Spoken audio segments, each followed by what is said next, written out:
RSS ಕಾರ್ಯಚಟುವಟಿಕೆ ನಿರ್ಬಂಧಿಸಲು ಹೊಸ ಕಾಯ್ದೆಯನ್ನ ಜಾರಿಗೆ ತರುವಂತ ನಿಟ್ಟಿನಲ್ಲಿ ರಾಜ್ಯ ಸರ್ಕಾರ ಮುಂದಾಗಿದೆ. ಸಚಿವ ಸಂಪುಟ ಸಭೆಯಲ್ಲಿ ಈ ತೀರ್ಮಾನವನ್ನು ತೆಗೆದುಕೊಂಡಿದ್ದು ಸಾರ್ವಜನಿಕ ಪ್ರವೇಶ ನಿಯಂತ್ರಣ ವಿಧೇಯಕವನ್ನ ಸಚಿವ ಸಂಪುಟ ಸಭೆಯಲ್ಲಿ ಮಂಡನೆ ಮಾಡಲಿಕ್ಕೆ ಒಪ್ಪಿಗೆಯನ್ನ ಪಡೆದುಕೊಳ್ಳಲಾಗಿದೆ.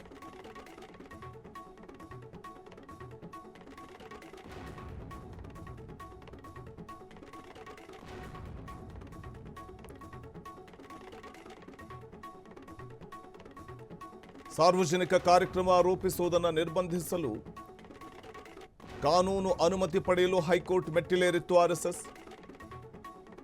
ಸಾರ್ವಜನಿಕ ಸ್ಥಳಗಳಲ್ಲಿ ಆರ್ಎಸ್ಎಸ್ ಚಟುವಟಿಕೆಗಳಿಗೆ ಅನುಮತಿ ಕಡ್ಡಾಯ. ಅನುಮತಿ ಪಡೆಯದೆ ಸರ್ಕಾರಿ ಜಾಗದಲ್ಲಿ ಬೈಠಕ್ ನಡೆಸುವಂತಿಲ್ಲ.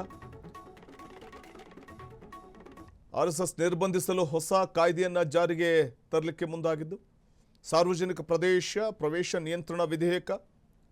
ಸಚಿವ ಸಂಪುಟ ಸಭೆಯಲ್ಲಿ ಈ ವಿಧೇಯಕ ಮಂಡನೆಗೆ ಒಪ್ಪಿಗೆ ಸಿಕ್ಕಿದೆ.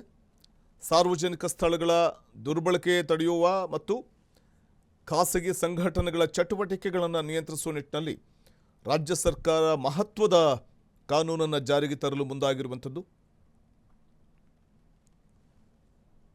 ಹಾಗಾಗಿ ಅನುಮತಿ ಪಡಿಬೇಕಾಗುತ್ತೆ ಸಾರ್ವಜನಿಕ ಸ್ಥಳಗಳಲ್ಲಿ ಆರ್ಎಸ್ಎಸ್ ಚಟುವಟಿಕೆಗಳಿಗೆ ಕಡ್ಡಾಯವಾಗಿ ಅನ್ನುವಂಥ ಒಂದು ನಿಟ್ಟಿನಲ್ಲಿ ಸಂಪುಟದಲ್ಲಿ ಒಂದು ಅನುಮೋದನೆಯನ್ನು ಕೂಡ ಪಡೆದುಕೊಳ್ಳಲಾಗಿದೆ.